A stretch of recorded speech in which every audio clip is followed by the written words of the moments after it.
Welcome to your Daily Japan News Deep Dive.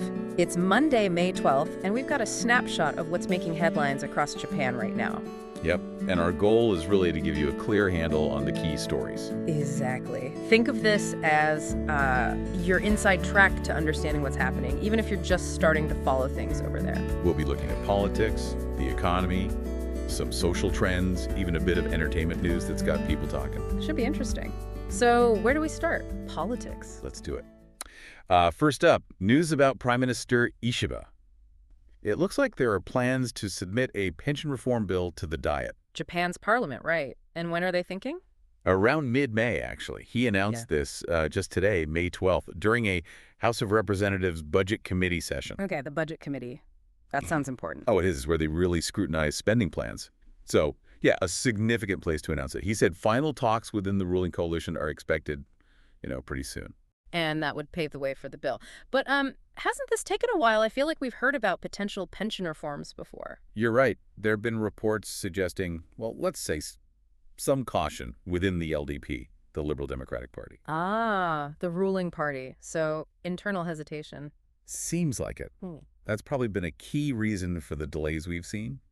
It suggests the topic is, maybe a bit sensitive, requires careful handling. Makes sense. Pensions are always tricky, especially with Japan's demographics. Exactly. An aging population, concerns about financial security. It's a delicate balance. Okay, sticking with politics for a moment, we also have some comments from Economy Minister Akazawa about trade negotiations. Yes, specifically regarding his experience negotiating with the U.S. back during the Trump tariffs period. Right, I remember that. Those tariffs definitely caused some waves. For sure. So Minister Akazawa was speaking locally in Tottori Prefecture on May 11th, and he mentioned feeling he had a good rapport with former President Trump. Really? A good rapport during those negotiations? That's unexpected. It is a bit surprising. He talked about a meeting he had with Trump and 3 other cabinet members. Right. And he said he felt a particular connection, a resonance with what Trump was saying. He felt Trump's objectives seemed consistent, and his words, quote, resonated with him. Huh. Consistent objectives. So despite the headline tensions over tariffs, maybe there was some understanding beneath the surface? It could be. Or perhaps it's Akazawa's personal take. He has been heading up these talks, had 2 rounds already. And he's aiming for more talks soon. Yeah, reportedly looking at more intensive ministerial-level discussions later in May. So maybe framing that past relationship positively helps set the stage. Yeah. He definitely stressed his commitment to moving things forward. Right. And didn't he have a kind of funny way of describing his current role? Yes. He reflected on his long political career and called his current high-profile position a sudden blooming. A sudden blooming. I like that. After years, perhaps, in less visible roles? Exactly. A bit of self-deprecating humor there. Okay, let's completely switch gears now. Entertainment news. This sounds juicy. Oh, it's definitely generating a lot of buzz. Alleged infidelity involving 2 actors, Nagano and Tanaka. Right, I've seen those names pop up. What's the story? Well, it seems a weekly magazine published a scoop detailing an alleged affair. Apparently, it started after they co-starred in a movie back in 2021. And supposedly, things got romantic around September last year, 2024. Okay. And the magazine had proof, or alleged proof. They published what they called close 2-shot photos from October 24, and another one that looked like them holding hands. But wait, there's more. Oh. Further reports then claimed Nagano also invited another actor, Kim Moo-jeon, a Korean actor she's co-starring with in a current drama, invited him to her home. Wow, okay, so that led to double infidelity claims. That's the phrase being used, yeah. Certainly complicated things. I bet. How did the actors react? Or their agencies? Initially, both agencies denied the affair with Tanaka. Nagano herself then went on her radio show. And said? She apologized for careless actions that could cause misunderstanding. Promised to be more careful in the future. Sort of acknowledging something, but not the affair itself. A standard kind of damage control statement, maybe? But did it end there? Not quite. Another report then came out claiming to have published line messages exchanged between Nagano and Tanaka. Line messages? Like text messages? Exactly. Supposedly, one message had Tanaka suggesting dinner at Nagano's place because he feels comfortable there. Okay. And another alleged exchange had someone, believed to be Nagano, saying something like, "I've always liked you. We're 2 mutually in love." Whoa. And the person thought to be Tanaka apparently agreed adding something like, it's like the feeling of Orihime and Hikoboshi. Ah, the star-crossed lovers from the folktale. Only meet once a year. That's quite a reference to make in that context. It certainly adds a layer, doesn't it? Predictably, this whole thing is sparking discussions in the industry about, the potential career impact for both actors. Yeah, scandals like this can be tough. We'll have to see how it plays out. Okay, let's move on to the economy. Bakeries. Something interesting happening there. Yes, actually quite an interesting development. Bankruptcies in the bakery sector have dropped significantly. Really? Because I thought things were tough for them recently. They were. According to Tokyo Shoko Research, in the first 4 months of this year, 2025, there were only 7 bakery bankruptcies. Compare that to 13 in the same period last year. That's quite a turnaround. What was causing the trouble before? It was a couple of things, mainly the end of that high-end fancy bread boom. Remember that? Oh, yeah, the really expensive loaves. Right, that faded. Plus, the huge spike in wheat flour prices really squeezed their margins. Okay, so if bankruptcies are down now, what's changed? Well, the report floats a really fascinating idea.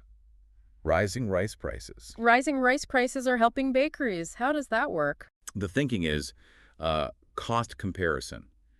They estimate a bowl of rice is maybe around 50 yen now, while a slice of bread is closer to 35 yen. Ah, so bread becomes the more economical staple? Potentially, yeah. If rice gets pricier, maybe more households shift towards bread, boosting demand and helping bakeries stay afloat. It's kind of an unexpected ripple effect. That is unexpected. Are there other factors, too? Yes. They also mentioned that wheat prices have stabilized somewhat, and most bakeries have already adjusted their own prices to cover earlier cost increases, so that pressures may be easing off. Plus, maybe tourism helps. That's mentioned too. Increased inbound tourism could definitely add to demand. And the feeling is that high rice prices aren't likely to drop quickly. So this more favorable situation for bakeries might actually stick around for a bit? It seems plausible. It just shows how interconnected everything is, Rice prices affecting bread sales. Wild. Okay, one more economic-related item, but this one's more about lifestyle trends. Homes without bathtubs. Yeah, this is interesting. Apparently, there's a growing trend, especially among younger generations, to opt for homes that just have a shower, no tub. No traditional Japanese soaking tub. Wow.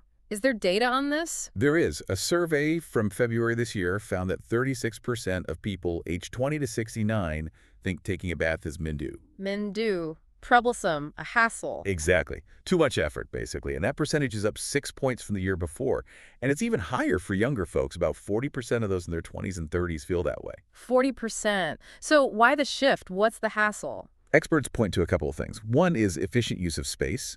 Especially after the pandemic, people spent more time at home, maybe wanting to use that bathroom space differently. Okay, maximize the living area. Makes sense. What else? The other big thing seems to be, cost performance and time performance. Ah, the efficiency mindset again. Pretty much. Younger generations increasingly see filling a tub, the water cost, the time spent soaking. They see it as maybe not worth the resources or the time involved. So it's less about relaxation and more about practicality. It seems that way for many. One housing analyst even called it an evolution towards comfort and efficiency, not like a step back, just adapting to modern life. Interesting. But it's not just about young people's preferences, is it? I thought I saw something else mentioned. You're right, there's another angle. Bathless bathrooms are also getting attention for safety reasons, particularly for the elderly, preventing drowning accidents. Oh, right. That's a serious concern. It is. And also reducing the burden for caregivers.